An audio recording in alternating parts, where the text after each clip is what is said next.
apologize for being a little late. We had some technical difficulties and wanted to make sure we had as many folks as were coming. I know that Mike Williams should be here in a little bit. I think Mayor Bujalski will still be here. Clyde and Tricia will not be here today. So just with that, Merry Christmas to everybody and welcome to our Christmas meeting. Russ, if you'll lead us in the pledge, please. I pledge allegiance to the flag of the United States of America and to the republic for which it stands, one nation, under God, indivisible, with liberty and justice for all. I have donuts up here if anybody. Yeah, please. In fact, I got one so everybody would feel comfortable getting donuts. I know that in the old days, of course, those donuts would already be gone. You know, in today's day, everybody is more careful, and I appreciate that. And you pick and choose what you want to be bad with. So, but welcome. Please have them. Since this is my last meeting as chairman or on your esteemed board, I just wanted to say a couple things. First of all, thank you for what you all have brought to Pinellas County this past year and two. It's just been amazing, the level of tourism that we had up through 2019, and then obviously last year suffering through what was a really tough tourism year, among many other difficulties that we had in Pinellas County and in our country. But I just really wanted to say a special thanks to you all for guiding us through your policies back this year to a level of normalcy. It is unbelievable the amount of work that you all put in your own businesses, your own government positions, your own families, dealings, and everything else that goes on in your life. But to be here as religiously as you do means a lot. It means a lot to me, to the county commission, but most importantly to the residents. So first of all, I wanted to say thank you.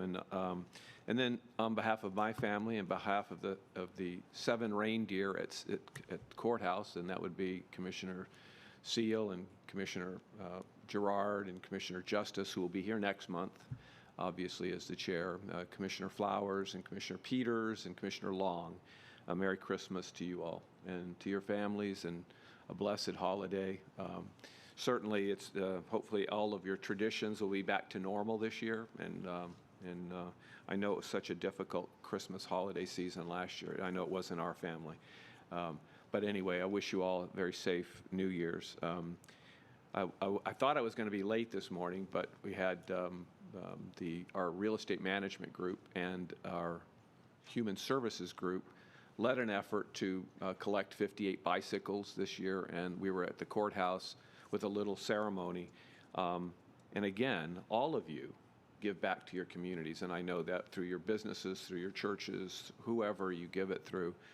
But it really, obviously that is the essence of what this holiday season is. It's about hope, and it's about light, and it's about a new year ahead, and clearly giving to those in need. And so I just really wanted to say thank you for what you do. It is just unbelievable, the leadership that each one of you have, and all of your employees and people that are around you. So, and on that note, God bless each one of you, and keep praying for this country and for our state and our communities. It's now more than ever, it's needed. So, and with that said, we'll get started with the meeting. And first up is the approval of the meeting, the TDC minutes, and the Elite Event Funding Program workshop that we had on November 17th. Do I have a motion for approval? Second. Motion by Commissioner Hibbard. Who was the second?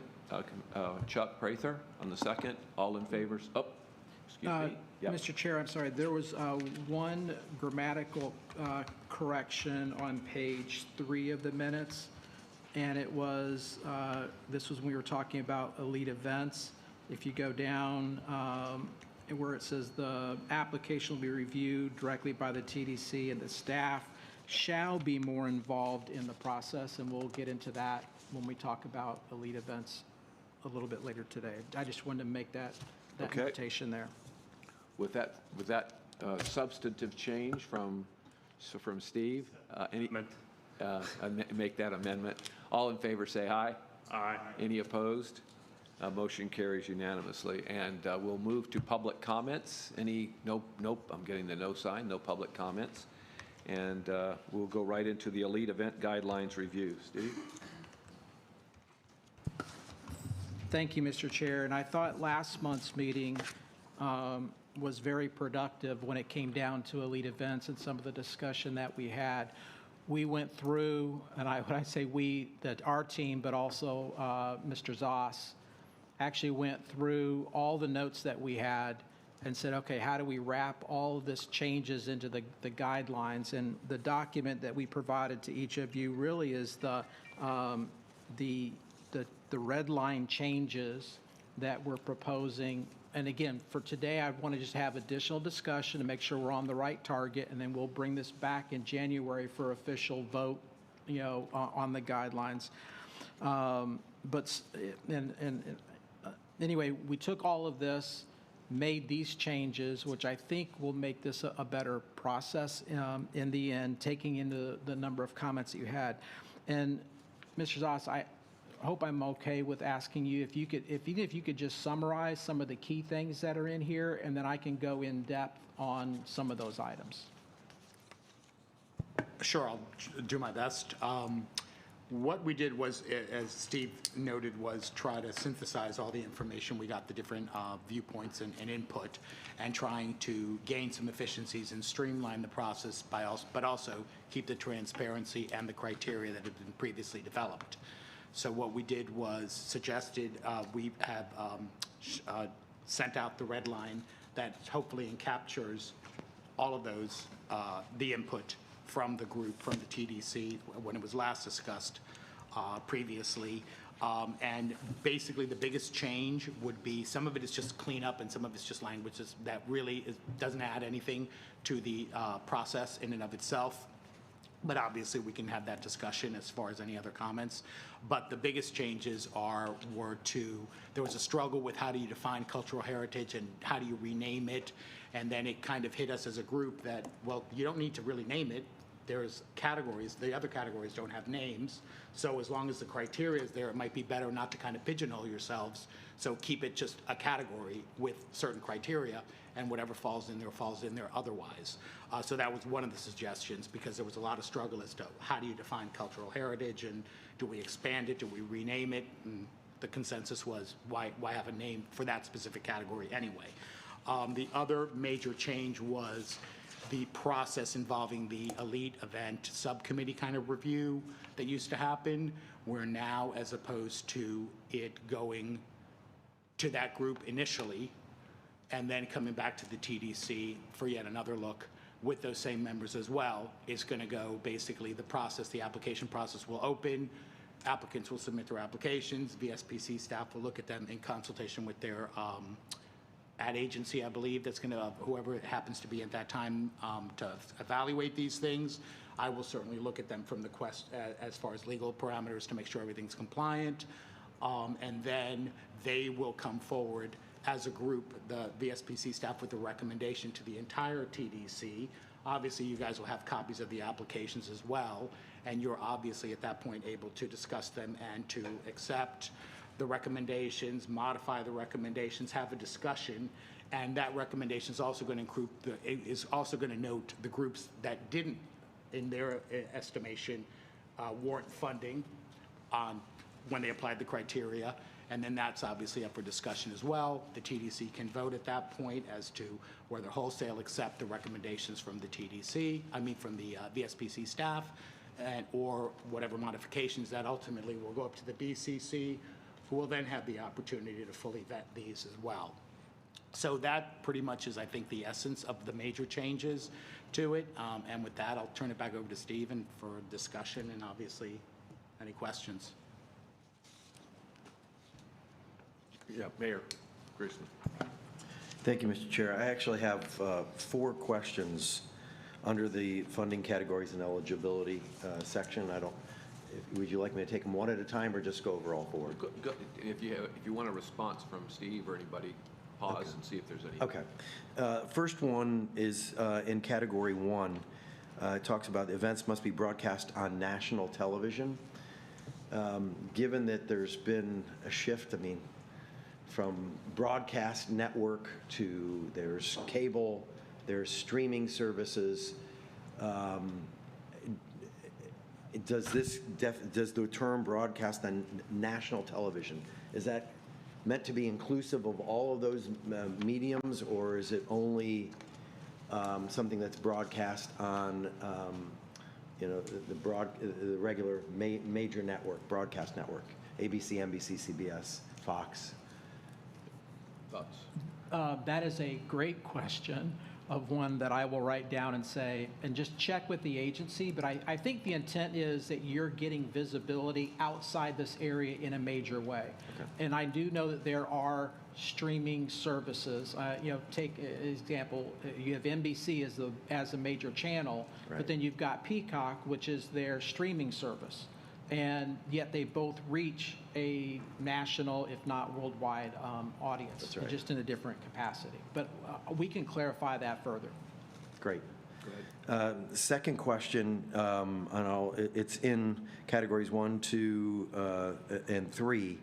And I noticed, Michael, you put a question mark next to it, which said to me that it's for discussion of Yes, and I apologize, Mayor, I did not discuss that when I gave the comments a few minutes ago. One of the other areas you all talked about, I believe, was whether or not those figures needed to be relooked at, so we just put the question marks there as far as if you guys, and I think Mr. Henderson, I think Phil actually pointed out that it's the same figures for capital funding, so maybe they are a little bit more, you guys want to take another look at them, whether or not they still apply. And the first question mark is at the and or, which is a pretty big question as to whether we want to require that you have the unique paid attendees or room nights, or it has to be both. So that's obviously a policy issue for us to determine, and that also impacts under section B. B2, for example, where it says regardless of attendance at elite events, if it's an and, then that sentence probably ought to be removed because it would conflict with the requirement of both. And then the last question is just on the amounts themselves, whether we're comfortable with category 1 being at 125. I know at one point in time it was more than that. And obviously that impacts categories 2 and 3.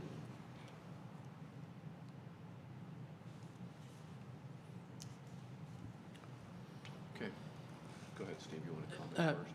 Yes. So on the room nights and attendees, we actually are going back and looking at historical numbers for both of those because we have that. And then say, okay, take COVID out if the events did happen, but take that out and now look at what the attendance levels are and are those the appropriate levels. So the next iteration of this, which we hope will be the final, we'll bring back, we'll have those numbers in there. And again, I agree, I think some of those can be changed. They may be lowered, some of them may be higher depending on what that is. The last one, I think some of the language items, we can certainly go through with the team and Michael and clear that up. I think in the one about and or, I think there are some events that may generate more visitation, but their attendance isn't as high. Mm-hmm. So there you could get one or the other. There's other ones where you may have both very high. So we just have to, I think, look at it, Michael. I think it's going to depend on what the group decides as to, because clearly if you lower the numbers, you might want to keep them so that you've got both requirements. If you keep one number higher than the other, you might want an or. Yeah. I mean, that's all a policy call. Yeah. Yeah, open that up for dialogue. Phil, yes, go ahead. Steve, I think last month you mentioned a number about room nights, and it was 25% of the entire inventory. Can you remind us of what you said there? So, as an example, we've got 20,000 plus hotel rooms in Pinellas County, and if someone says that they have 20,000 room nights, and your average length of stay is 2 nights, that's really 10,000 rooms that are being used. So in that case, that would be 50% of the inventory. So is that really what's happening? So that's why I think we have to look at it realistically on the numbers, and then look at the events on the average length of stay, because that'll impact that, as well as the party size. I know it's a little bit of formula in looking at those things, but I think it makes it more realistic. And it was where I was previously, it was a hotelier that brought it up when we looked at how we judged on the room nights. Like, is this event really happened? And they said they did that. They took up 60% of the rooms in the county, and I knew it didn't happen. So that's how we have to look at it. Mayor Hibbert? Those are pretty big asks in every category, I think, for what we're giving. But it's also tied to the bed tax we get back, so stuff. Go ahead. I agree with Mayor Kreisman on Category 1, I'd really like to have maybe a floor and a ceiling to give us a little bit more latitude, depending on the elite event. I mean, I know we used to go up to 250 on that at one point. I'd like the ability to at least go up to 200, depending on all the criteria that they're meeting. I like a little bit of flexibility built into this, and I think we have the discretion to identify events that really meet, a higher level.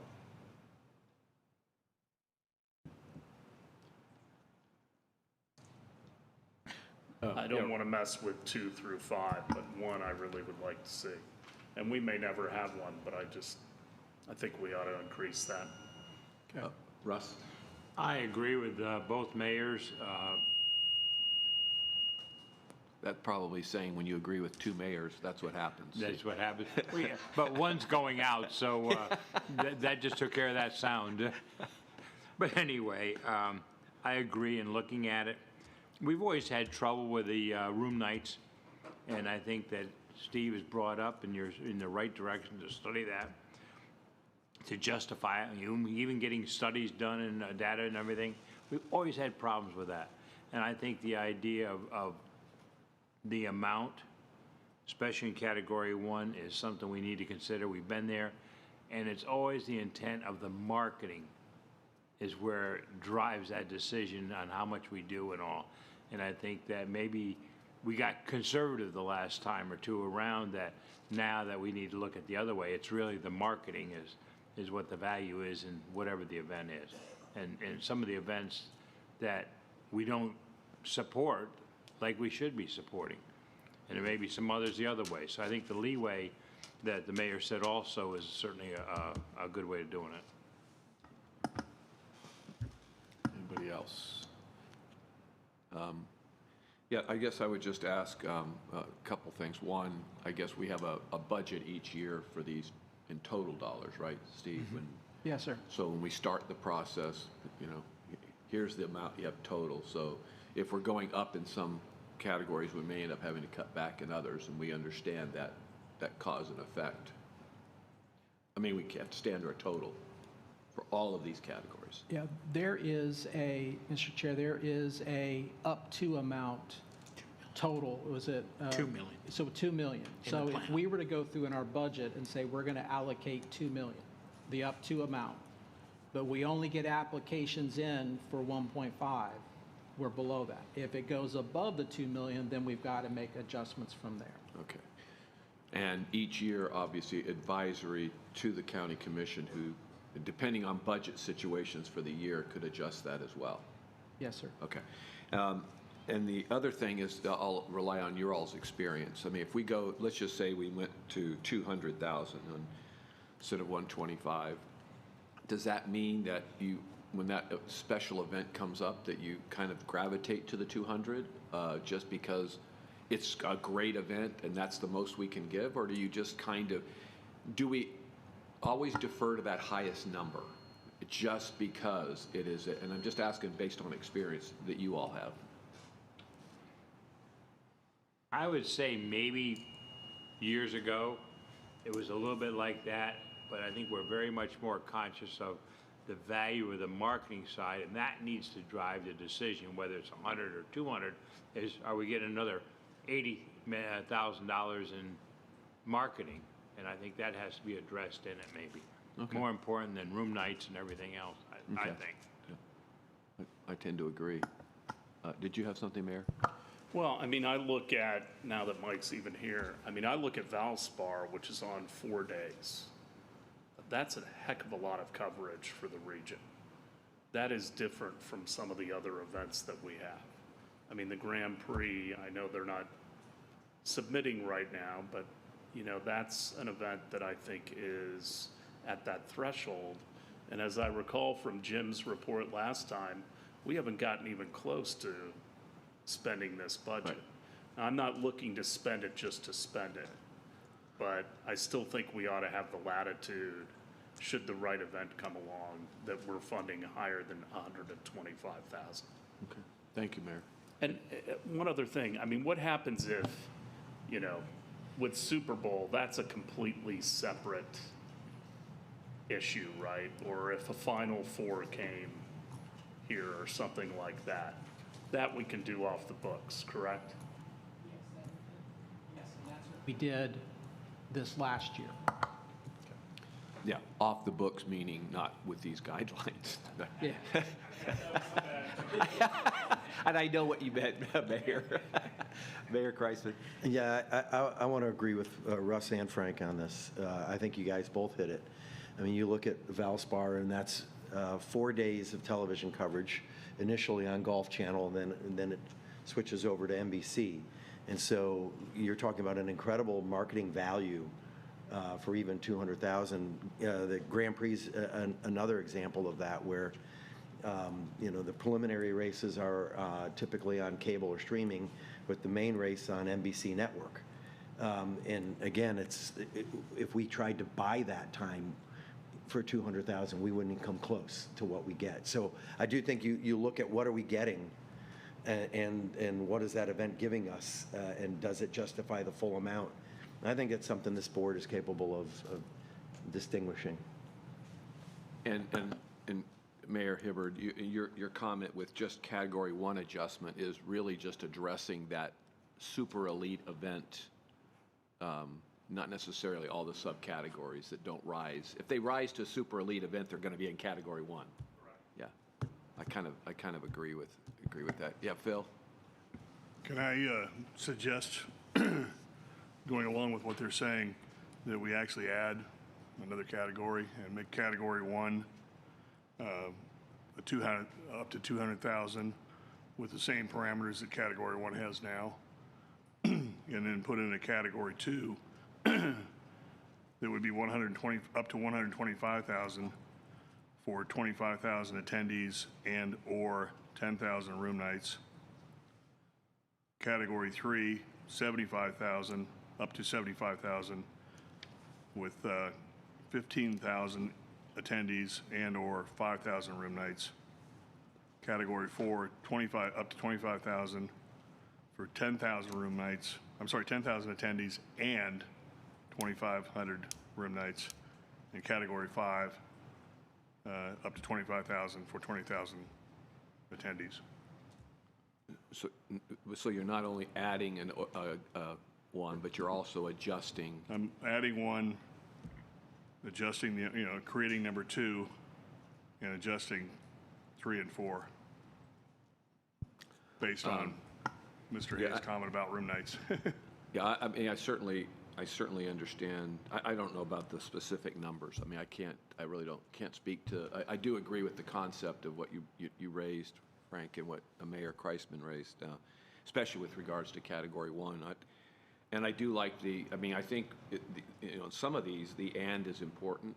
I think in some of the others, maybe as you get higher up, the or is also is more important. And I think we probably ought to talk to that as opposed to the specific numbers. I appreciate what you're saying, but unless we all have consensus that those number changes are exactly right, I'm not quite sure the basis of it. So anyway, we open that up for discussion as well. An additional category to separate out the one item that I guess the two mayors introduced and Russ talked about, and then having the other categories. And I would just say as they are now with more discussion about the and or, and about the dollar amounts if you want to, or dollar or room nights if you want to talk about that. So I don't want to get too, it gets too cumbersome and complicated, but what are your all's thoughts about adding the additional category first that separates out just the, I don't, did you have any, like,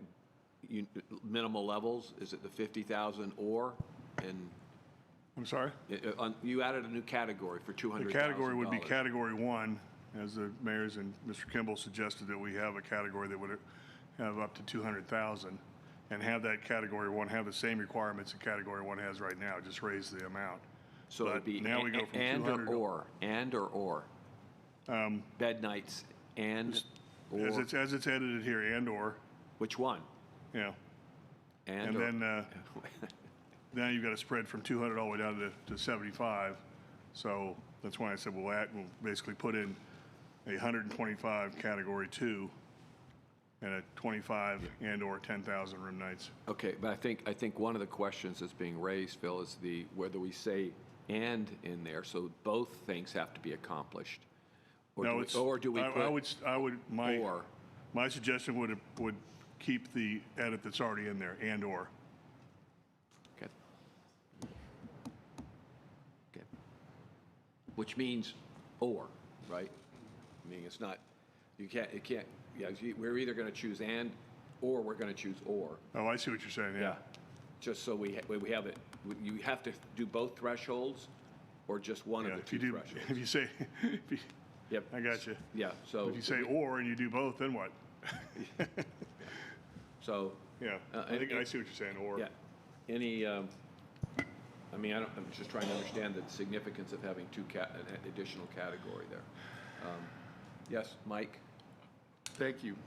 I agree adding an additional category does make sense. My point is more of a question. Do we ever, on a look-back basis, validate that an event generated the room nights, the dollars, or the stays that they have submitted to us? Do we get there? Yes, sir, we do get that, and I think that might have been in the backup. But again, that's something that we share with this group that says, they estimated it was going to be X amount of room nights. Here's what the research actually showed, and so we can look at that attendance, room nights. We also go through and look at the total economic impact. Now, again, that's a number where they don't provide an estimate to it, but we can go back and look at it and say, what's the economic impact overall? Certainly. And that's another thing we would add to that measurement is, looking at direct spend impact of that event on the community, Right. which will be new. And the reason that I ask is, when we talk about a Category 1 generating at least 25,000 room nights, the Valspar event generates a lot of room nights, but it's not 25,000. Yeah. Not anywhere close. So, I'm wondering, are we setting a bar that is, that's unattainable? I can't think of another, perhaps Super Bowl or a Final Four would have that kind of impact, but it would be tough to justify at 25,000 room nights. And in that Category 1, we're talking about putting the word or in there instead of and. So how does the 50,000, at least 50,000 paid attendees stack up on your event, say? Oh, that's Okay. clearly attained. So in your case, the or would be, it would cover Right. the Valspar event. I think that's one of Yeah. the things that we were trying to bring in, is a little latitude and, Sure. and discretion. Yeah, the based- gated Valspar will clearly exceed 100,000, over the 4-day period. But not the bed night. So But not the bed nights, And not again, the I room think nights. it goes back to ROI and exposure and marketing and benefits to the area, that Did you have something, Steve? I was just going to say, so if I take Valspar, since you brought that up, this in '21, which was the last event, it generated 22,800 room nights. 20 did not happen because of COVID, and it was 34,000 room nights in 2019. So keep in mind, the impact of it. Now, that could have been, again, attendance was pretty similar for most of that. So there's a range in there. That's why I want to look at the numbers and say what's realistic in there based on the research and how it's being measured. And we can bring all that back on the different categories so you can see what that range is. And again, I think the comment about using the word "or" there does give us a little more latitude, and the 200,000 gives us a little more latitude on a special event that, like Valspar, that just, really takes those numbers to a different level.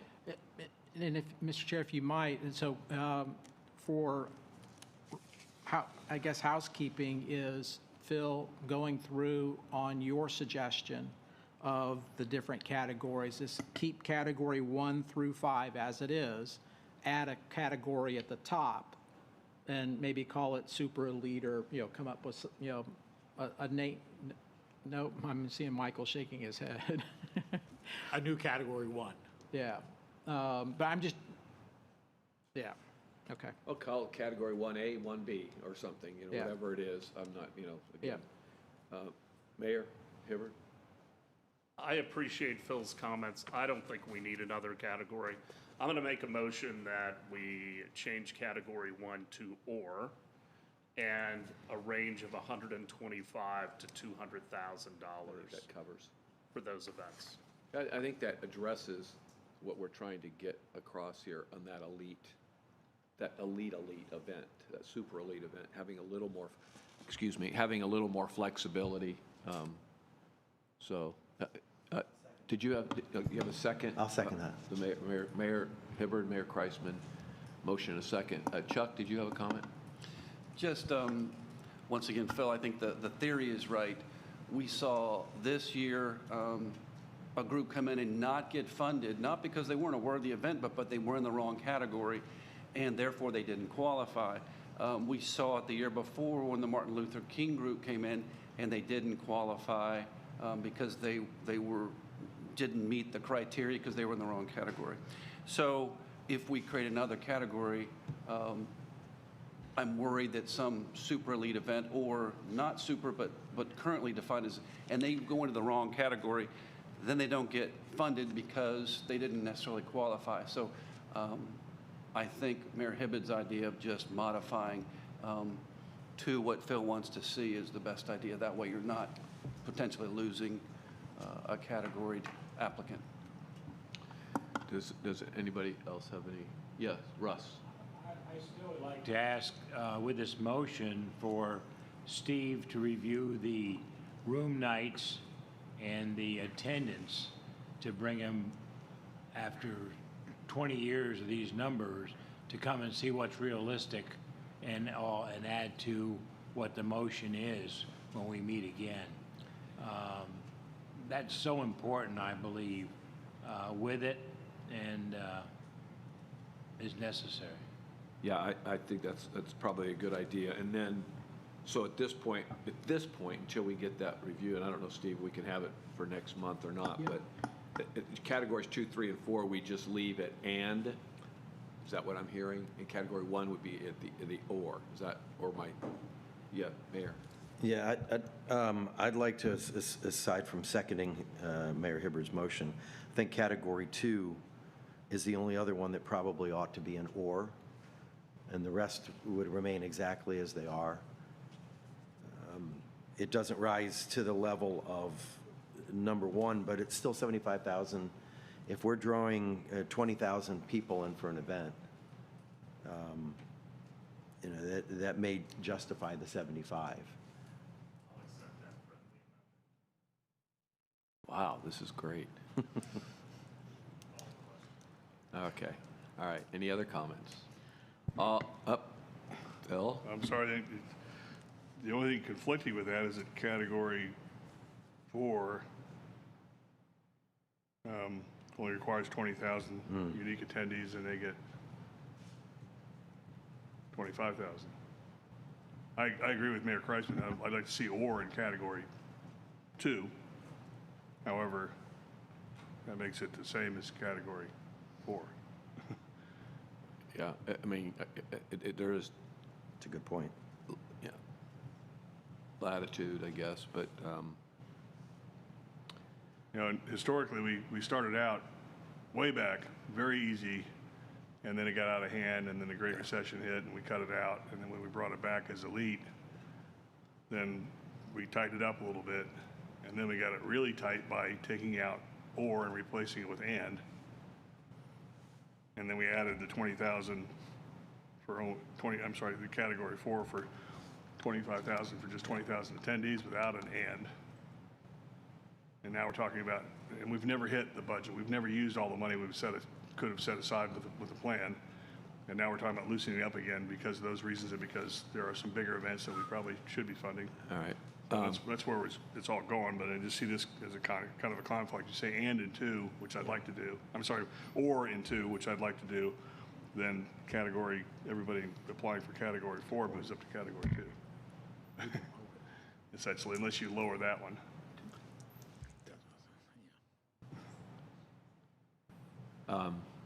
The way you would address that, Commissioner, I think Mr. Henderson just hit on it, is if that particular category, if that's the sticking point, if you want to have staff come back with a recommendation, a lower number for category 4, as far as the attendees, that'll solve that conflict. Okay.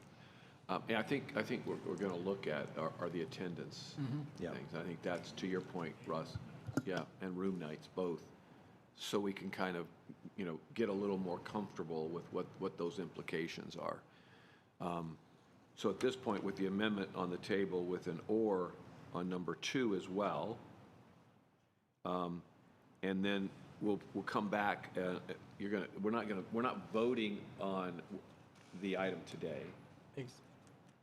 Next month. Yep, so we'll present next month. We'll tidy all this up, take into consideration the direction that's just been provided with Mayor Hibbert, and take all of that, clean all of this up, bring it back to the group as a whole, and in that, we'll have any adjusted attendance or room night numbers and the rationale behind that.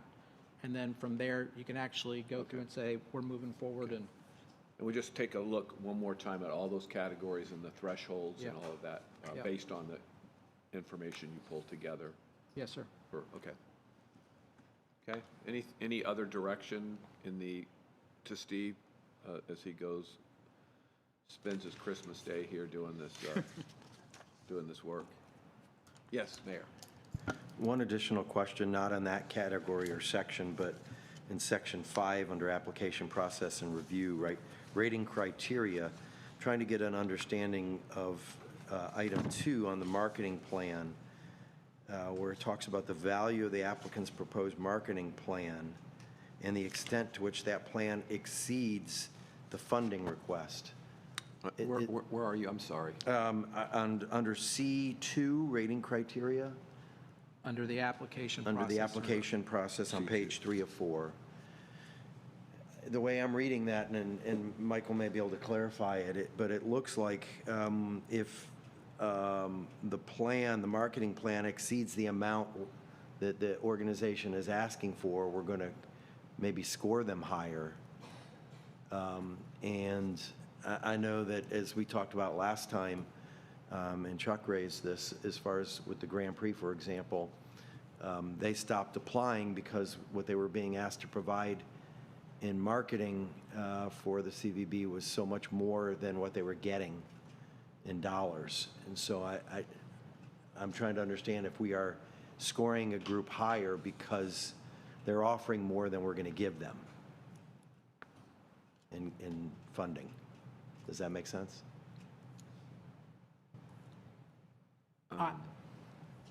Did you have any comment on? It's really not a legal issue. I mean, I think the words obviously have meaning. I think it's the subjectivity of the scoring and how you evaluated, right, how many points somebody got apportioned. Clearly, that impacted it. the rating criteria now, the staff is going to use a lot of the same thing. They're probably going to also take that into account, so it will have some impacts. So it's a policy call as to whether or not you want to give direction saying, don't look at that differential. Just look at it as kind of an equal or not.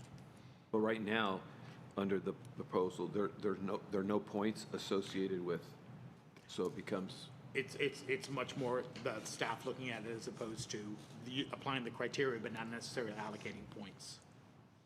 So as an example, how that would be used, application comes in and XYZ event says we're going to provide the following marketing benefits. I'm going to give you a quarter-page ad in the newspaper and an email blast, and that's my marketing.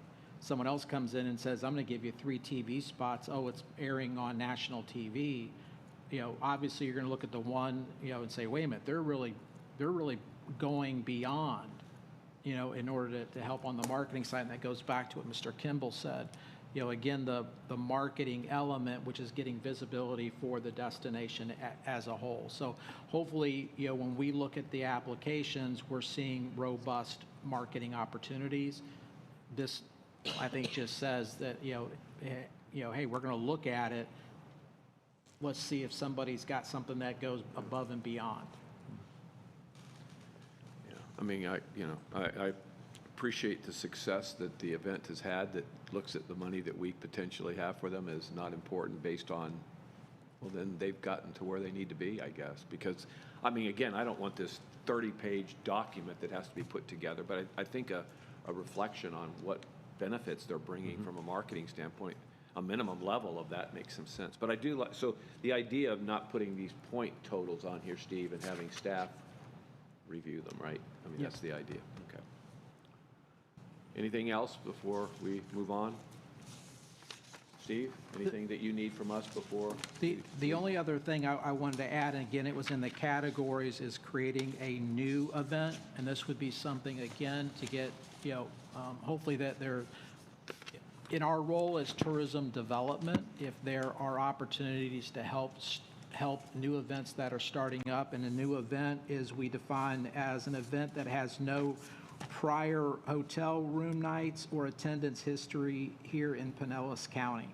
So brand new, pick whatever that is, and it gives us a way to start growing other things, because what will happen is we can then look at that event, and then after that event takes place, give them information, and then they can go to apply to a Cat 1 down to the Category 4. So again, getting things in the pipeline. I wanted to go through and add that. And then under the, again, measurement area, one of the things that we added in, and this is under, and it's economic impact. So we realize that events are bringing attendees in, they're generating room nights, but more importantly, it's the economic impact, the spend in our communities, which impact a lot of other things. And so we're able to measure that with our research as well. So again, we just added that part to it because I think it's important to document it and showing what those things do. Because at the end of the day, we can say we made an investment of $1.5 million, but it provided an economic impact of $500 million to the community as a whole. And it's not just TV exposure, but it's also, bed nights are important because all of the businesses that are in the area benefit from it as well. So you're talking all of that ancillary. It's direct spending, induced spending, I mean, all the things that, again, that impacts our communities. Okay, all right. Anything? Okay, we're done with that. Steve, you've got some additional work, obviously, for next month. So, all right, let's move on to strategic plan update. Robert Allen in the house, or? Great. Robert is here, and I know each month I've been going through, and just to give you guys an update what's happening with strategic plan, but I wanted Robert here, and Robert's with HCP, the firm that's handling everything, to kind of give more of an overview. Believe it or not, we're coming into the, not the tail end, but we're moving through this process, so to give you guys more of a higher level look of kind of the things that are happening. Thank you, Robert. Good morning, everyone. As Steve had kindly introduced me, I'm Robert Allen at HCP Associates. We are the firm working with Visit St. Pete Clearwater to assemble the organization's new strategic plan. I have already spoken to many of you, so thank you if I have already. It's much appreciated. There are a few of you that I have not spoken to. I may have already been trying to reach you, and I will continue to follow up on that here shortly. But to go ahead and give us just a quick overview of what it is that we're doing. This is a community and staff-driven reevaluation of Visit St. Pete Clearwater. The purpose is to clarify the mission and vision of the organization, provide guidance for changes to the organization's structure and service focus. And really, when we look at all of these different things, we really want to identify three primary roles that Visit St. Pete Clearwater can play. The first is ownership, so that's the organization's job, and they're doing that. The second is partnership, and that's where Visit St. Pete Clearwater supports these initiatives or goals through partnerships. And the third, and kind of the most distant, but still very important, is advocacy, which is where Visit St. Pete Clearwater doesn't necessarily take an active role or a financial role in any of that, but does speak in favor of those points and champions other organizations' efforts to improve those particular cases.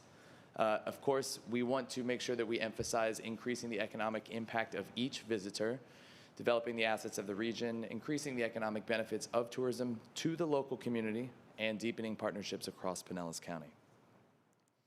So there's an 8-phase approach to doing that.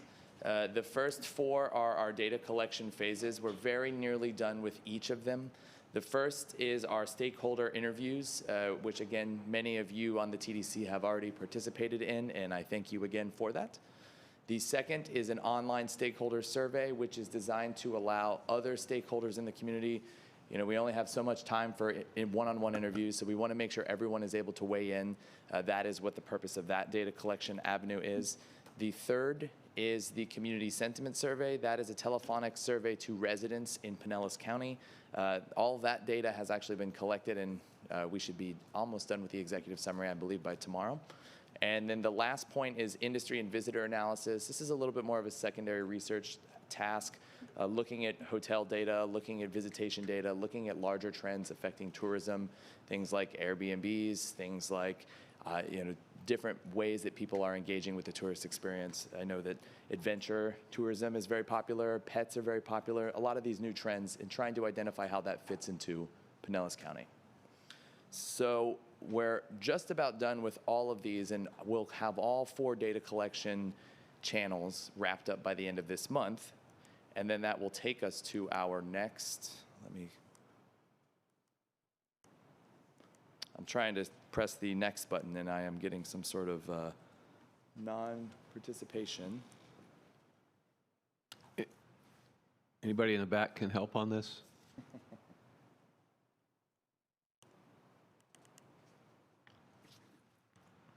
Hello?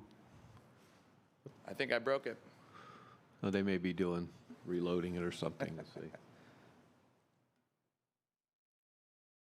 All right. It's the next slide. Thank you so much. Thank you, guys. Go back, please. Back one. All right. Perfect. Thank you. So once our data collection phases are concluded, the next is the planning phases, as it were. So the first of those are 3 stakeholder workshops. These are half-day workshops bringing together stakeholders to agree on major consensus points. These workshops are scheduled to take place on January 4th and January 5th. January 4th will be a busy day. We'll be having 2 on that day. The next is the all-day strategic planning workshop. That is a staff-driven exercise in which all of that information is essentially laid out before everyone, and those critical decisions are made at that all-day workshop. We're looking at the 3rd week of January for that, but we don't have a finalized date set just yet. And then, of course, we'll be putting together the formal plan document and then presenting it to the TDC somewhere between February and March of next year. Let's see if the clicker works this time. All right. Make sure that they know that. So another thing I wanted to share was just some of the preliminary feedback that we have obtained from our stakeholder interview process. So just some high-level points. These are mostly all matters of unanimous agreement. Don't want to get too much into the disagreements until we have really finalized everything. But of course, Pinellas County's primary appeal is as a beach-focused, family-friendly, welcoming destination that also has so many other things like arts and culture to differentiate it. One of the most interesting points that I've found through these interviews was that Really, most stakeholders struggle to think of a competitor to Pinellas County that offers the same breadth and depth of experience while maintaining that family-friendly and welcoming destination and that sort of hospitable vibe. Other areas that are identified by our stakeholders as these sort of hidden gems would be, of course, Dunedin, Tarpon Springs, Safety Harbor, but also so many of the parks and other nature preserves present in Pinellas County. These were things that were really identified by stakeholders as areas for future development and future marketing and promotion, as they really provide another degree of uniqueness to Pinellas County. In terms of some of the challenges facing the region, transportation, including parking, was one of the big ones, but also things like red tide, affordability, and another problem that I've been calling the directory problem, but it's the idea that there's so many different unique experiences in Pinellas County, and if you come to Pinellas County, it's not prepackaged like a Disney vacation, and so people really do get to have an a la carte experience, but how can you get everybody the awareness of all the different things to do when they come and visit Pinellas County? So that's another challenge that was identified by several stakeholders in our process. There was also a broad consensus that Visit St. Pete Clearwater needs to message more internally. So that can mean to the local community, but also to visitors on the different experiences once they're here that they have at their fingertips. A couple other points that we have found. There's generally more support for sponsoring more distinctive events that would draw outside visitors. I think the previous point on the today's agenda spoke to that very clearly. There was strong but not unanimous consensus that a convention center might be a difficult thing for Pinellas County to pull off, considering the competition from other major metro areas in the region. But there was strong support to focus on new hotel inventory that can support things like on-premise meetings. In contrast, there was a lot of support for a county-operated sports facility or facilities that would be an important way to boost sports and events in Pinellas County. There was broad agreement that Visit St. Pete Clearwater should do more to coordinate with local industry, whether that has to do with workforce development or promotion in general.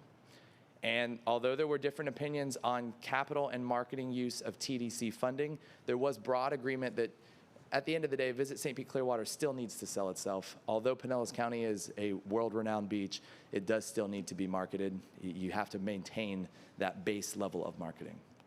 So that's just some high-level feedback. There are some more points from our stakeholder interviews, especially those with our staff, that are going to be coming to the fore in our later steps.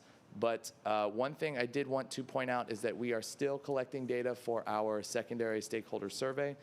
If you all would like me to share that information with you, there is the QR code there, but I'd be happy to email that to you. And I know there are one or two members of the TDC that I am still trying to schedule a stakeholder interview with, and I would love to do that in the short term.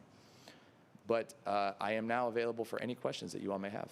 Well, first of all, thanks for the update. I appreciate it. Interestingly, listening to you, several things come to mind. I won't get into all of them, but the workforce development and promotion piece, which would be, in this case, more tourism-oriented. But I've talked to a lot of chambers and cities and businesses just recently, in fact, that talk about the role of economic development, not necessarily Visit St. Pete Clearwater. And we're doing a strategic plan there as well. What role we can all play in helping market opportunities for our young, our middle-aged, or our older folks that want to change careers or whatever. Right. So how do we market those availabilities, not only in the public sector, but private sector too? So we're essentially trying to address what is really a critical crisis for a lot of businesses, and that's having people to do the work and to implement stuff. So that not only came up here, but also in other areas. It's interesting that you mentioned Pinellas economic development, because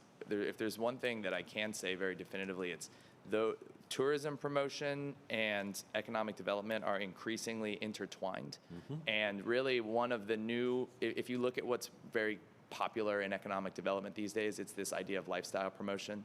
So we now live in this remote work, Zoom world where people can work everywhere.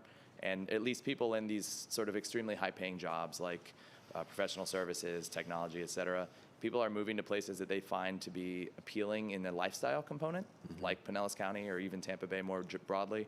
So there is a clear interrelation between the efforts that Visit St. Pete Clearwater and Pinellas Economic Development have in promoting the region more generally. Yeah, I'm glad you said that. In fact, both of the directors of those departments report to the same person and have those kind of conversations increasingly. So I'm glad to see that kind of came out. Yes, Mayor Kreisman. I think it's important that the CVB is in contact with not just the Pinellas County Economic Development team, but also St. Pete EDC.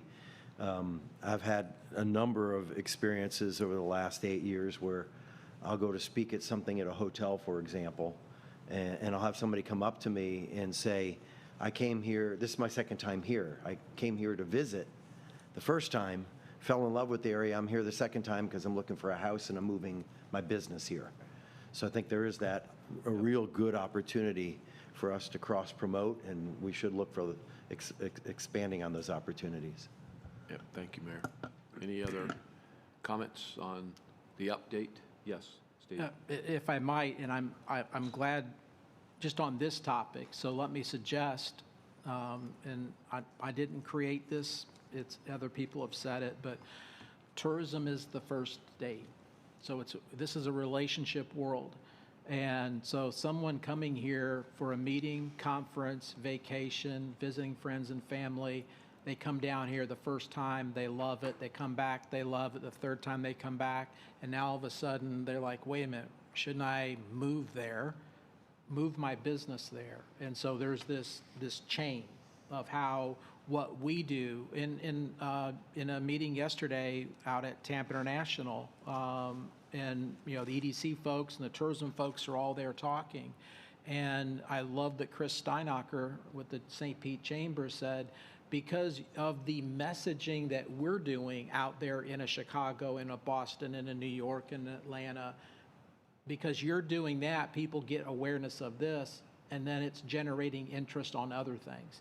And then the other thing I wanted to add, Commissioner, just to tag along what you just said, we've had a meeting recently with the Pinellas County EDC to say, what can we do a little more of? And then we've also reached out to St. Pete EDC as well.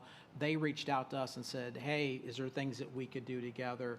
Because again, if I can convince someone that this is the best place to come to, and oh, by the way, here are these other elements that can grow the destination as a whole, that's better for all of us. Yeah, extending stays and hidden gems, I think those are things I was, thinking about, even the little part about the historical nature of our county. And I think we now have 11 or 12 historical markers that you have to get through the state, but around the county that, folks just trying to find another dimension, another activity when they're here, being able to tour those historical markers, or as we continue to develop them. We've got a rich history in this county that there will be some people that gravitate towards ecotourism, right? And there's some that gravitate towards some of the arts that we have in this piece as well. And it also gives us an opportunity to spread some dollars that are generated by bed tax to those smaller communities that might have a small project.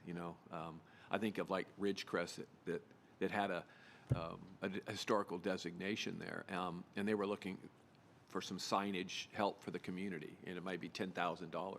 These are small ways that we can kind of develop that element that talks about extended stay or different gems in this community, just added components. So It's about improving the assets all across Pinellas County. yeah, Absolutely. Anybody else want to comment? Okay, thank you. Appreciate the update. Okay, updates.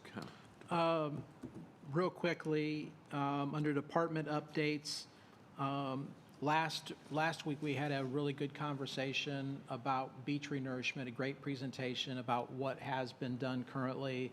There were some questions asked about what is in reserve and the funds available for that. I have Jim on the agenda, but I also provided a handout to each of you that goes through and provides it's a summary worksheet that has what the current reserve balance is under beach renourishment. Also He included in there where the expenditures have taken place for beach renourishment. Again, we realize that that's important, but I wanted to kind of close the loop on that discussion so that you had the information.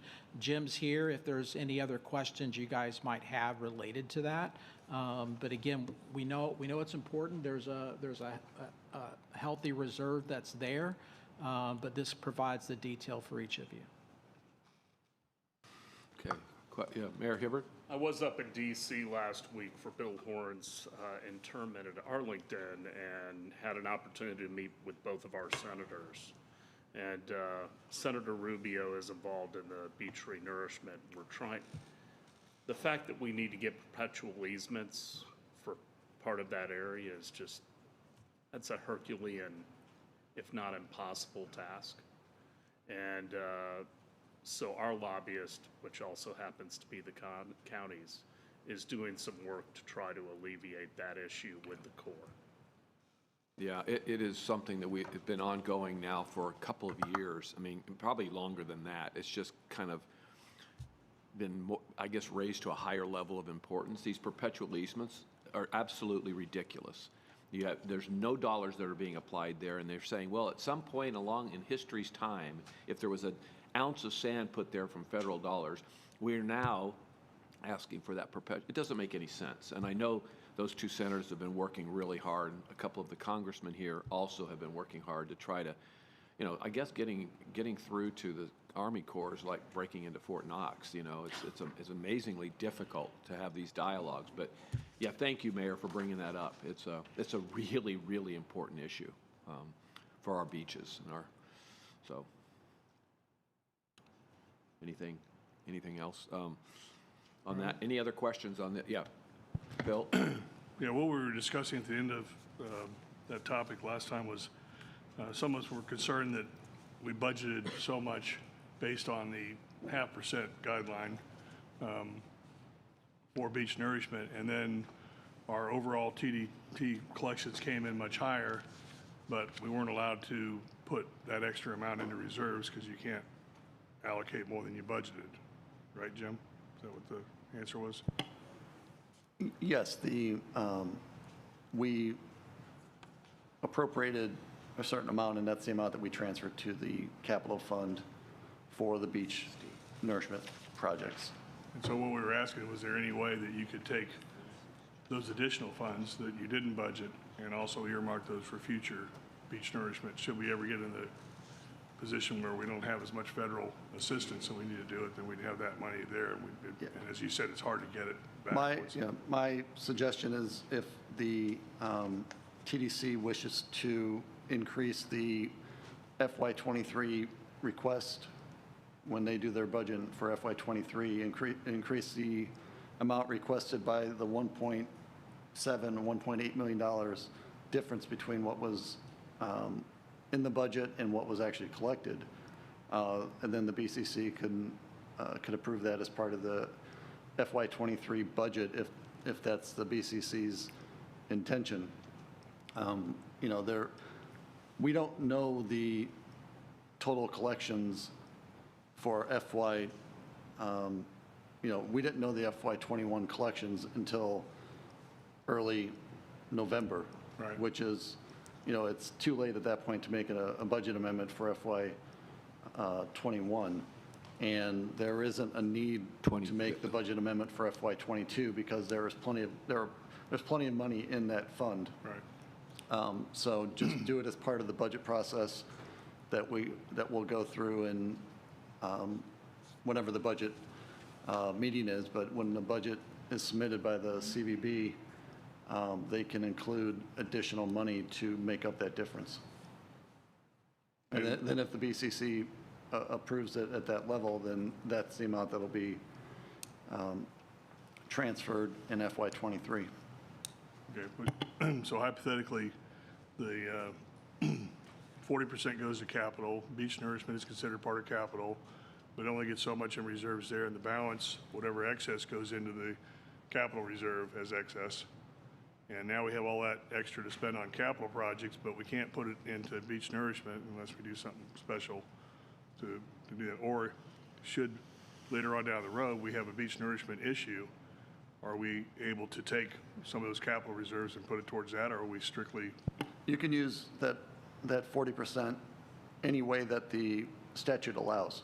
So you can do the whole 40% to beach if that's what the CV or the TDC recommends to the board and they approve it.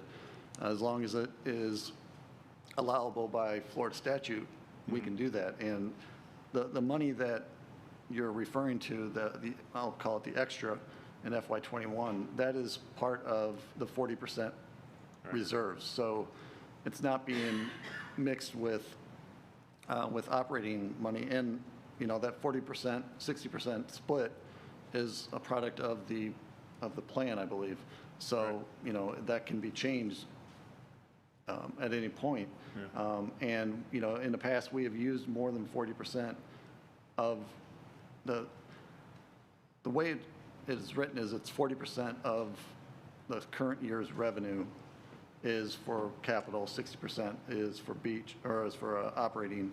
And that 40%, the way that it was set up, it allows us to spend more than 40% in a particular year out of that reserve. So the 40% is only limiting in that particular fiscal year.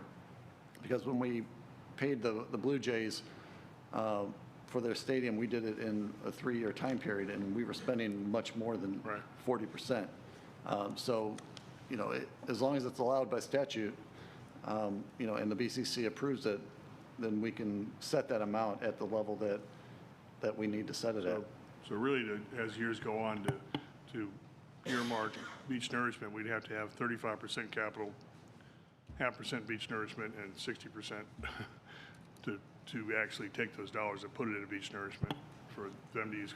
My concern is that we get aggressive on the capital expenditures. We have a couple big projects, and now we've got all this money committed, and simultaneously we have a recession, and the federal government pulls the beach nourishment, and suddenly we're, you know, needing funds there, and they're not there because they're committed to other uses in capital. So that's what we were looking at, is trying to, can we earmark that 0.5% and keep it building, and not let it go to some other capital project? We set the budget each year at half the cash value of one of the percents. And, you know, the adjustments that need to be made can be made in the future. So as I said, I would suggest that that CVB puts that in their budget request to increase it by the $1.8 million, and add that onto the half of the 3% that would normally go to the beach. And that beach part is part of the 40%, so it's all in the same bucket. So we just have to be careful about how aggressive we get with capital projects in the future, to make sure we keep that in mind, that we may need some of those dollars for beach nourishment someday. I think we've all concerned about, you know, the federal government possibly cutting back on their participation, and when that starts to come to light, we really need to pay closer attention to it. So. Jim, on these numbers that you gave us here, this is just regarding the beach renourishment fund? Correct. The two documents that you have, one is I wanted to show what we have spent over the last 10 years on various projects, and that's the Coastal Management Program 10-year cumulative expenditure page. And that shows that we've spent about $33.8 million of all revenue sources. That includes the beach money that comes from the TDT, as well as Army Corps money, and if there are other revenue sources, that goes in there as well. And then the other sheet is it's a projection based on where the adopted budget was. So these numbers will actually be a little bit higher because the numbers came in, and you know, and the projections are based on the FY22 budget and then 3% increases. So as we get more information, these numbers will be updated as well. But this is what when the budget was adopted, this is what the CIP had in there for beach projects.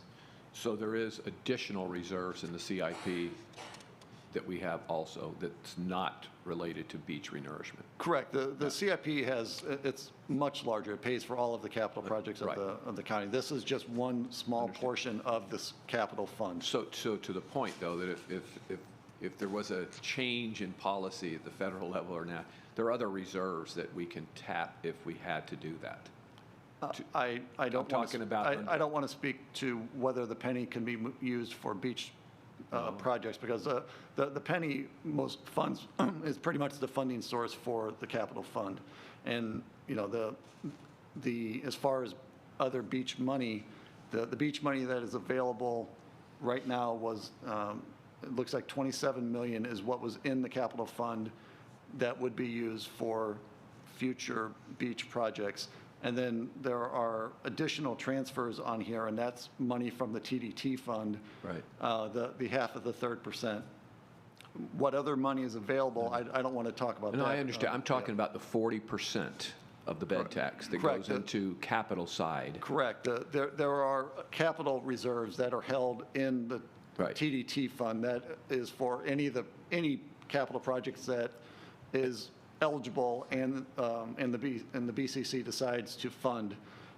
That is available as well, and it's a higher number than this 27 million. And I think that's what I was getting. I'm not So, talking yes. about the penny or any of our Yes, CIP stuff, but I'm talking about the capital in this particular bed tax. Correct. Yeah. There would be potential other monies available that could be transferred from the TDT fund to the capital fund for beach projects. So, There is a significant flexibility based on the conditions we find ourselves in going forward, so. Anything else? Yes, Doreen, did you have something?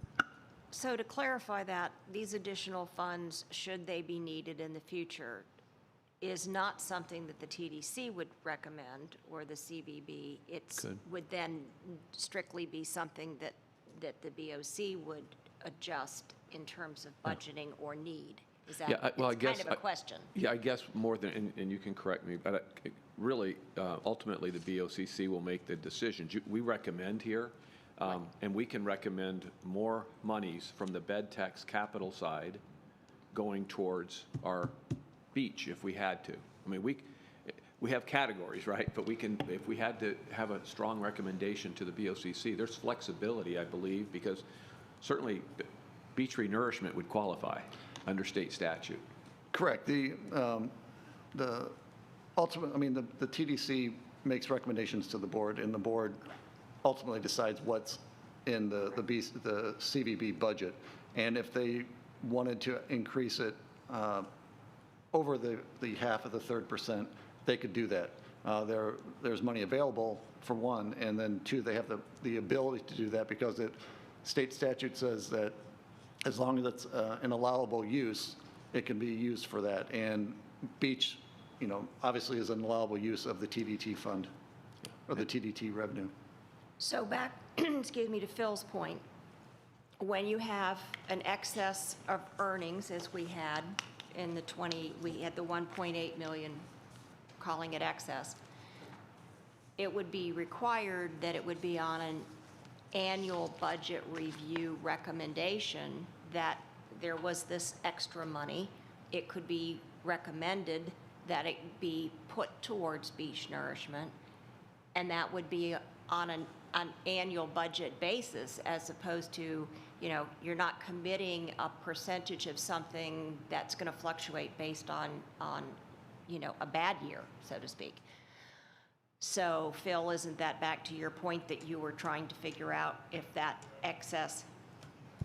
I was, but I understand the way the plan's written, how he has to operate, and you have a budgeted amount, and that's what goes. If you want to increase next year because of that, you can, but you may fall short then. Yeah, first of all, there's plenty of money in the reserves for beach renourishment right now.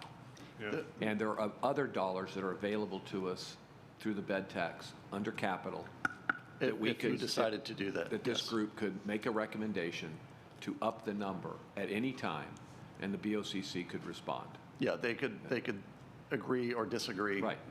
Either way. And the easiest way to do it is through the annual budget process, because justifying a budget amendment when there isn't an immediate need for it is much more difficult, and it's a big process to amend the county's budget, and, you know, it's not worth it, in my opinion, to do a mid-year adjustment for something that you don't actually need the money for right now.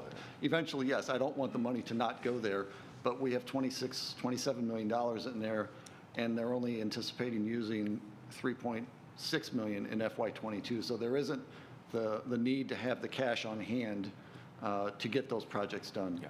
And I'll ask Steve, as we think through the process, the BOCC has a strategic planning meeting every year in January. And so we discuss all elements of it. And maybe, Steve, if you can remember, when we get to that economic development element, we just talk in general about some of the discussion we had here about having some flexibility to that beach renourishment. Yeah, Yes. Seeing this is very helpful. It looks like the foreseeable future, we're in fine shape, so no action necessary, and I thank you for putting that together. Thank you, Phil. Any other comments? Oh, yes, Chuck, sorry. Just a real quick clarification. Looks like we get about $70,000 on average in grants through 2026. Question is, this year we go to 1.6, next year $10 million, and then back to the 70,000 or so a year, and then 0 in 27. Can you tell me, is that committed Army Corps money, or what is that? I don't know if it's committed money, but that would be almost, if not all of it, almost all of it would be Army Corps money. And it just depends on their cycle of when projects need to come up. And, you know, they don't need to send it out in piecemeal. You know, if they're going to do a project in a particular area, I think they plan on their budget to do a certain area. This is on the capital side, the capital budget, or the CIP budget, and I'm not as familiar with that, but this is almost, I'm going to say almost certainly all Army Corps money. And a follow-up to Dave, is this kind of a use or lose it? So if we don't get these virtually impossible easements, therefore we can't do the beach renourishment, so therefore we lose that funding of $10 million? Well, yeah, the getting the easements is right now important as far as the Corps is concerned for us getting those monies. What we're trying to do is go around that, you know, with using the Corps as there's none of what we're requesting is going onto these easement areas. None of it.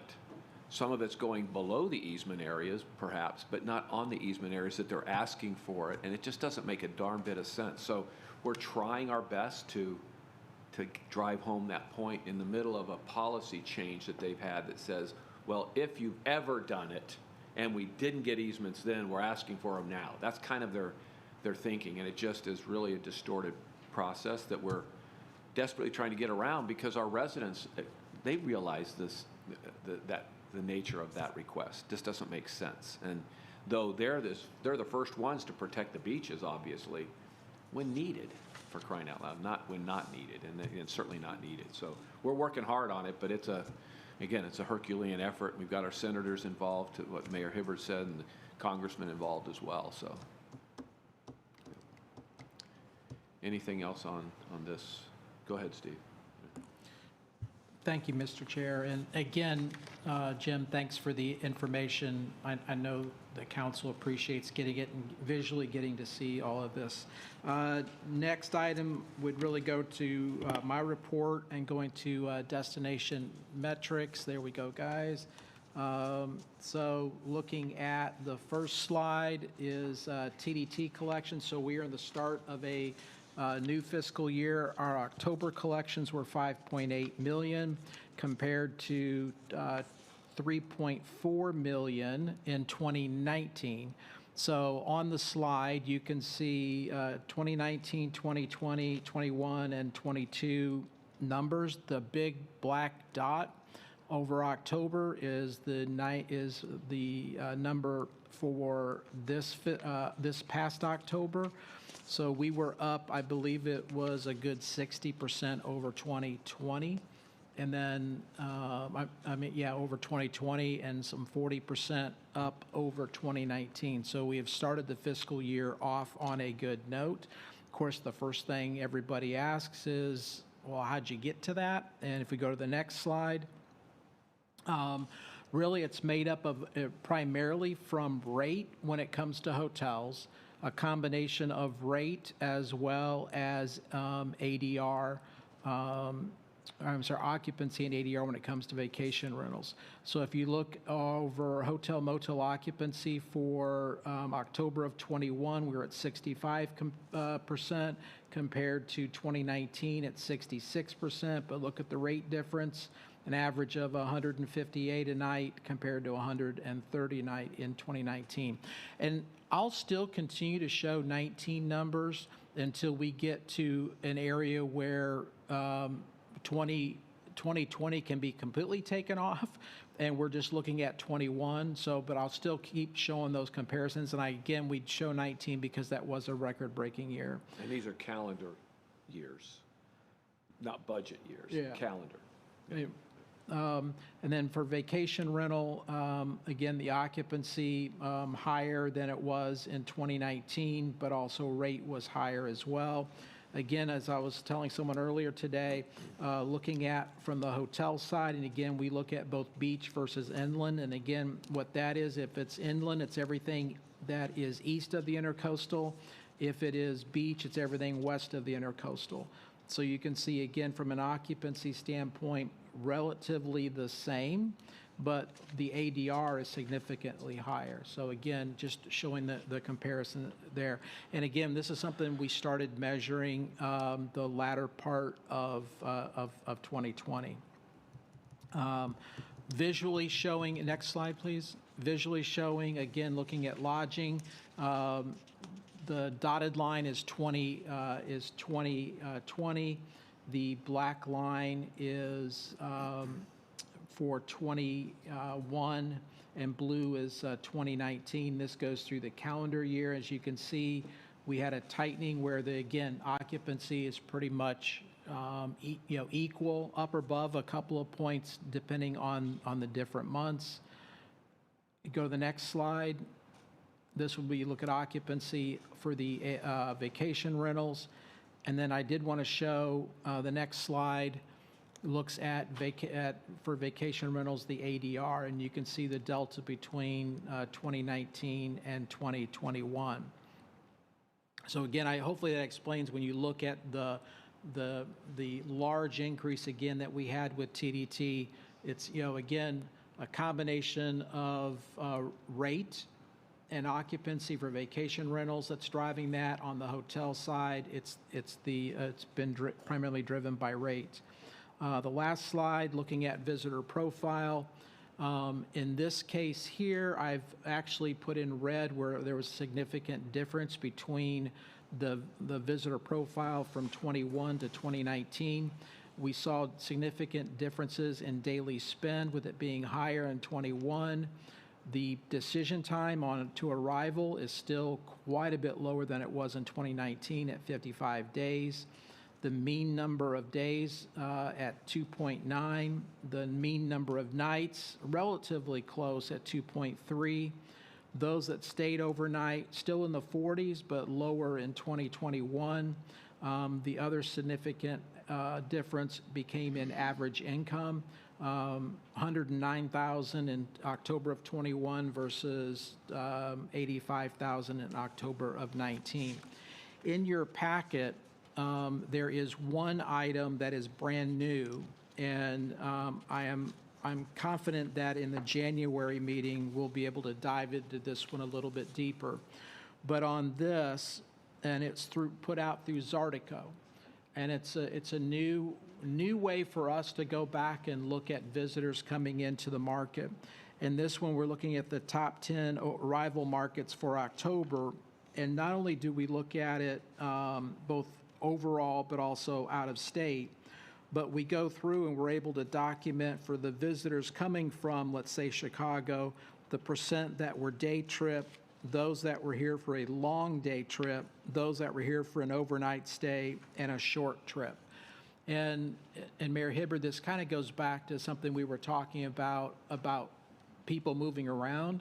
And so, is it, if I'm an overnight guest that's coming and I'm primarily, coming from Chicago and I'm going to pick it, if it's Clearwater Beach, am I overnighting, which means I'm probably driving around less, or am I coming over for a short day trip or a long day trip, and kind of be able to show that traffic pattern or visibility of those visitors. And we'll be able to do that by different neighborhoods. So whether it ends up being Dunedin, if it's Treasure Island, St. Pete, Clearwater, I mean, we'll be able to look at all of that. So again, more data to help in showing the movement of our visitors as they're coming to the market. But again, this is something new. We've only have, I think it's about 60 days of information, so it's still populating to get us more accurate data. So, and also under my report, and we had a newsletter go out yesterday on a variety of different things. International business, so the last time we had our TDC meeting, we were going through the international borders were just opening up or just opened up. A lot of excitement, and then at the same time, another variant shows up. Interestingly enough, there is a flight that arrives today from Frankfurt, Germany, fully packed. And I believe it's the flight back has a good load factor as well. I know BA has been doing well. We were talking with our UK office, and they were saying when the next variant came out, and the UK was looking at some hesitancy and whether people would travel. They said they had a couple of days where phone calls slowed, but it picked right back up. So, again, I think, there's a pent-up demand. I know I love when I hear from members of the TDC, in this case, kind of giving some of that 411 intel on the ground. Paperwork-wise, it's a lot. I know at the commission meeting when I spoke the other day, they asked about, if I'm traveling back to my country, let's say I'm going back to Germany, what kind of tests do I need? Where do I get the test? We were actually able to pull off of the Pinellas County Health Department website the various locations where you can get your tests done, whether it's a Walgreens, a CVS, all the different locations. The next thing that we're pulling together is if we're able to tell what the cost is and what type of test. Is it the kind that you can get and in 30 minutes you have your test, but it costs you $300, or is it the one you've got to get it 2 days in advance and it's only $50? So really getting that so that our industry have it. So if I have a visitor from Germany, we're helping them understand all of those different parameters. I also wanted to make note, approved at the BCC meeting last week was our agreement with 2 firms to handle our marketing, both in the UK, Ireland, and Scandinavia, and also Germany and Western Europe. For the UK, Ireland, and Scandinavia, Rooster Creative, who had been doing our PR but has a sales element to it, will be handling that. And I should mention that through the bid process, we actually went through, we used to have separate agreements for sales and separate agreements for PR. We've actually brought both of those together. Actually, it creates a lot of efficiencies as well as savings in dollars. And so we did that for both of our markets. Rooster Creative, who had been handling the PR, will now do all of that. So we've already had initial phone call with them in that market. And keep in mind with that one, our rep that was there, Vanessa, who we had for a number of years before that, and another with Jeff and his group, she had retired with COVID and basically had shut down her operations. And Rooster kind of had picked up some of the things that we were going through and doing. For the German Western Europe market, we had 2 bids that came in and through the process have gone through Kaus Media Services, who had actually been our PR rep over there. there, but they also, again, have the sales side of it. So again, working with them, I was hoping that it would come out in the favor of the rep that we had with Marion. She'd been with us, 14 years. But I think, if when we looked at the direction the different organizations were going, being able to pull PR in, be able to pull the sales in, and then look at new ways that we can reach those markets. Because, and again, this is something I learned when I was getting prepared for a meeting with the county commissioners, is how long we've had rep service.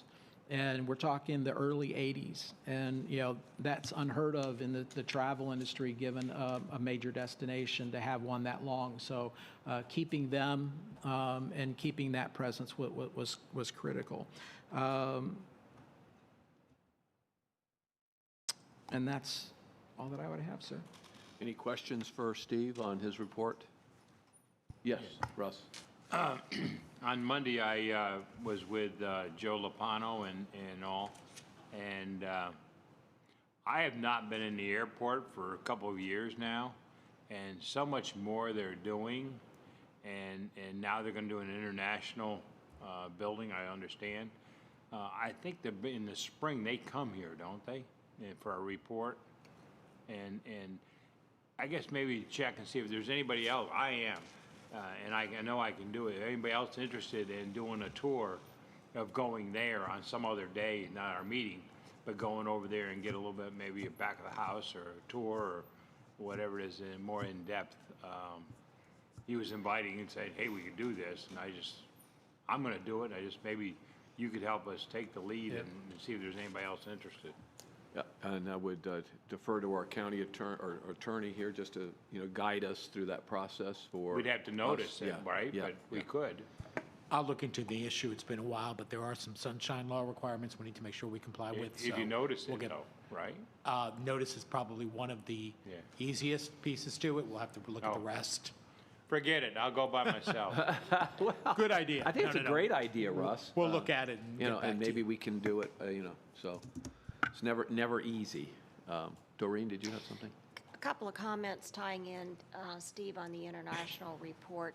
Appreciate having that information available for these traveling guests that we have, particularly when they're going back.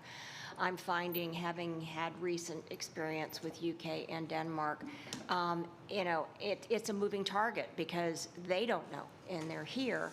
And what are they going to encounter when they get back? Because each country is, again, moving target of making changes. So having availability of knowing what they're going to require for testing, what they need to do when they get back, that information is going to be extremely helpful. And just to say that, yes, it's very good to see that the travelers are coming internationally, but it's very, very difficult for them emotionally to have all that information. Is it in their phone? What can they print out? Are they technologically savvy? Are they able to do this? And it's kind of a frightening experience for them. More so not coming in, but the going back. And, what do I do if I test positive? And it's like, well, let's not address that until we have to deal with it. But having that information available where we can refer travelers is going to be very helpful. Thank you. Any other comments on Steve's report? Okay, thank you. All right, we just have a couple of outgoing folks we want to recognize. Mayor Kreisman, if you can come up there to the podium with me, that'd be great.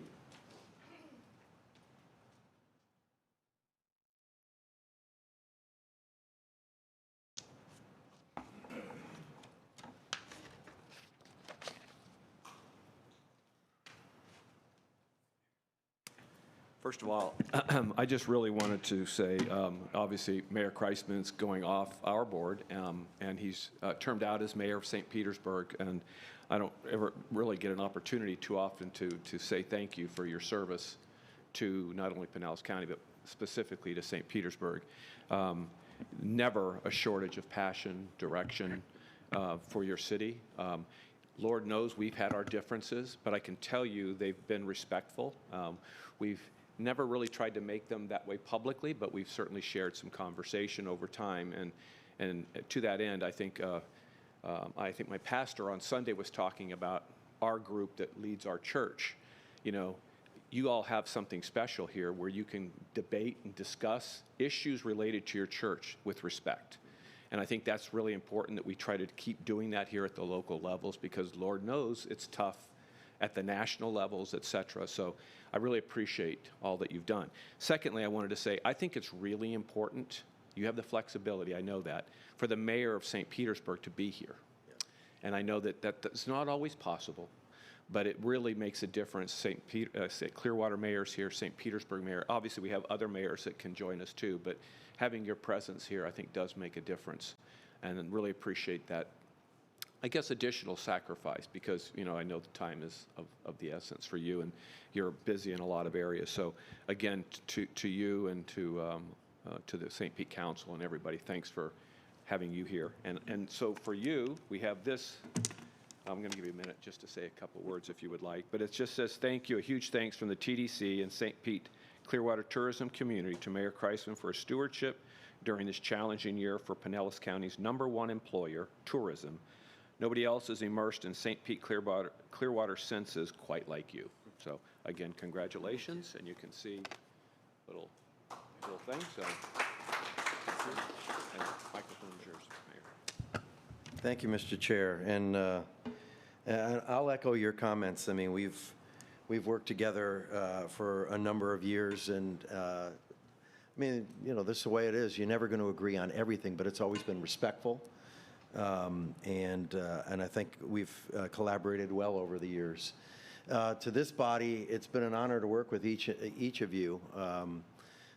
Wasn't my first time serving on a TDC, but certainly know the importance of this organization on our communities. And we talked a little bit about that earlier today, of how tourism impacts economic development, not just in the fact that it is our #1 employer, but the more we're able to get people into Pinellas County to see our communities, and each of our communities is a little different within the county. But the more we're able to do that and attract them here, the greater the opportunity is for us to call them a permanent resident and to have them relocate their businesses here.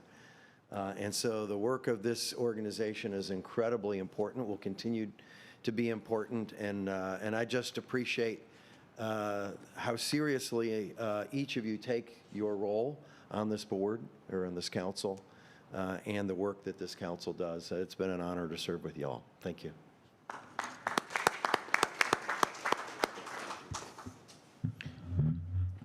Mr. Chairman, if you wouldn't mind staying up there, please. I got a bag for you.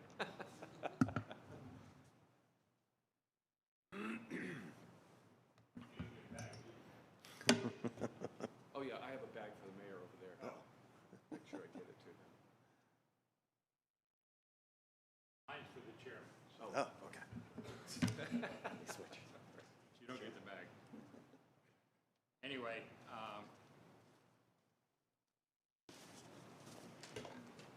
as a long-term vice chairman, I always get the privilege each year, come up here, please, to say thank you to the outgoing chairman, and equally recognize that you are the chairman that led us through the biggest recovery we've ever seen.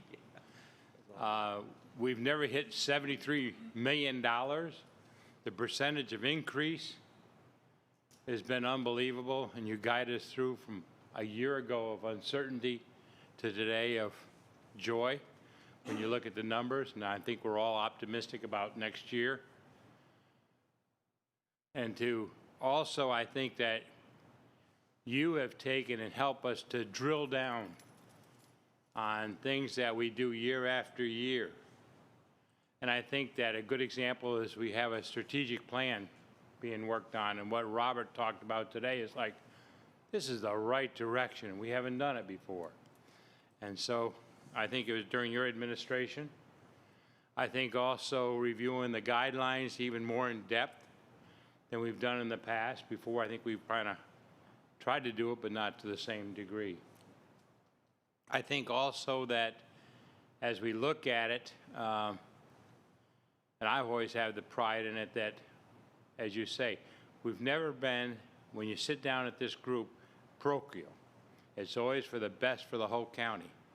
And whether it's north, south, east, west, it takes all of us for those numbers for tourism and for the economic good of each area and what the spend is. And if you think about it, we're up to $109,000 income average of that tourist that we have to satisfy. And you brought up about sports facilities and those things that we know are important. So I thank you very much for everything, and you'll be remembered. And I know that in the past, I would say that that you look at tourism and have learned in those years on the importance of it even more today after sitting here with us. Absolutely. And we thank you for everything.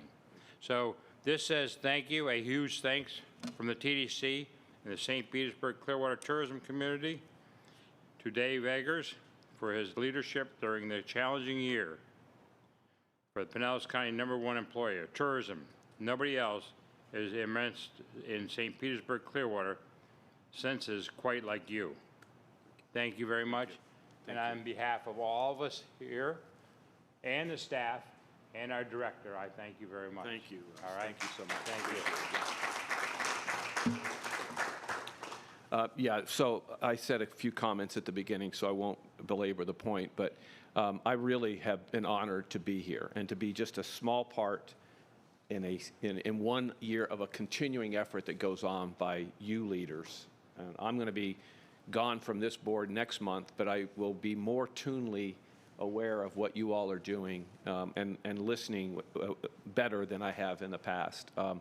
I just can't emphasize enough that you all are the bedrock and the continuity that exists. I mean, I know that the incoming chair has been here before. I mean, he and I were talking, and he recognized the fact that even in 3 or 4 years, there's been a turnover of folks on this board. So, but the passion and all of that you all bring is very, very similar and continuous throughout the years. So I am so glad to be here and to you say turning this thing around, which we know is just kind of tongue in cheek, but I am really proud of this area. It's resilient, honestly, because when the opportunity struck and people wanted to travel, this is a place they wanted to come back to. And that's been decades and decades of work from people prior to you, certainly people prior to me. And just thank you for your patience and guiding me through and coaching me up over the years, but certainly in this year. Steve, to you and your staff, keep up the great work. Really great to work with you this year. I'm so glad that we brought you on board last year, and just looking forward to bigger and greater things, starting with that strategic plan, review, discussion, debate, and adoption. I think it gives us all a sense of the map that we and the Board of County Commissioners want to follow. To the point that you raised, Phil, if we can get on board with that strategic plan, those kinds of concerns and issues that we raise, we'll know that they're taken care of, because we certainly share your concerns about tourism in Pinellas County. So again, thank you so much for letting me be a small part of your group, and look forward to bigger and greater things from all of you. And Merry Christmas again to you and your families. Happy holidays, safe New Year's, and get some rest, because next year will be a busy year. And Mayor, congrats on your career. Don't know what you're up to next, but I really thank you for your service to St. Pete in this county. God bless each one of you. Thank you.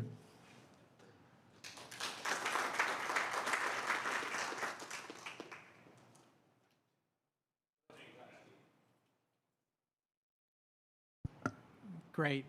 Thank you, Mayor and Commissioner, for your service. I do look forward to interacting with you guys, even outside of the time here on the TDC. And to the rest of the council members, again, Merry Christmas, joyous New Year. 2022 is right around the corner, and that's all that I have, sir. Okay, thank you. Any closing comments from the board? Yes, Doreen? Just want to dovetail on the earlier conversation about the value of what we do in promoting Pinellas County, and then economic development. I had a personal situation come up that I thought really is on point. Visiting family from Portland, Oregon, and found that there is a young man, 23, 24 years old, brother, that researched where he wanted to live. He's self-taught videographer. His career is based on YouTube videos beyond my comprehension of what he does on YouTube, some sort of game show promotion. He's made a career of this. He researched everywhere in the United States, and on his own, he picked up and moved to St. Petersburg, Florida, based on the statistics, the demographics, the attractiveness to someone his age, so that he could be, self-employed here in the area, is renting in South Pasadena, and spends a good deal of time in St. Pete. And I was reviewing with him all of the great things that he could see and do in Pinellas County, and I just thought that this was like a poster situation for Pinellas County economic development, that someone could find that information at hand and literally pick up and move. He's been here since October, so I thought that was a great accolade to economic development. Thanks, Doreen. Anybody else? Mayor? Chair, I just want to thank you and look forward to continuing to work with you on the BOCC, and also Tamara Kreisman. We've worked on and off for 19 years now, going back to '02 and the MPO, and so I wish you the best of luck and thank you for all your contributions. Anybody else before we, yes, Phil? One thing, I'm reviewing the report from Destination Analysts, I see that taking a dinner cruise represents 5% of the trip activities. And it jumped out at me, and I said, well, 5% of, and then I realized that in all these wonderful reports, we see a lot of dollars and a lot of percentages, but what's the total number of visitors, day and overnight? Is that reported anywhere? We actually get that information on a quarterly basis. So that'll Okay. go back to the number of visitors, because again, it's based on the collection of the data, and then they look back quarterly. Okay, I was just kind of curious what that equated to. So I couldn't find a number that said how many visitors do we have in October, actual bodies that came to this county, both day trippers, maybe separated by day trippers and overnight visitors. Secondly, Mayor Kreisman, it's been a pleasure working with you. You started years ago. I think we're both a little grayer. We did have respectful conversations, and we had a lot of conversations that we were on the same side of the issue, and appreciate all you've done. Same to you, Commissioner Eggers. You've done a fantastic job and gotten to know you a lot better. And I think you're an outstanding leader, and I hope to see you on the commission for a long time to come. Thank you, Phil. Appreciate that. Anything else? Yes, Chuck. Thank you, Mr. Chair. First, Mayor Kreisman, like to thank you for your leadership on this board. Your legal sharp mind, as well as your intuition, is proved invaluable. Your comments are always on point and well appreciated from this seat.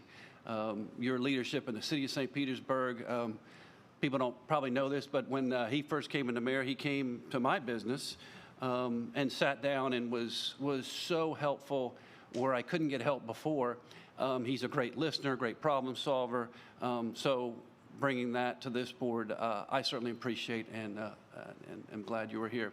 As far as Commissioner Eggers, it's been such a pleasure with your leadership, starting with the Pledge of Allegiance. Touched me at your first meeting when you introduced that, and you kept us online, you kept us focused. We sometimes have a tendency to get a little sidetracked, and you always have a very unique way of bringing us back on topic that is very appreciated. So look forward to your continued service on the Board of County Commissioners. So thank you, sir. Thank you, Chuck. Appreciate it. Okay. Well, seeing no more comments, again, Merry Christmas to everybody. Have a great holiday, and we'll see you all next year for sure. And enjoy. And we are adjourned.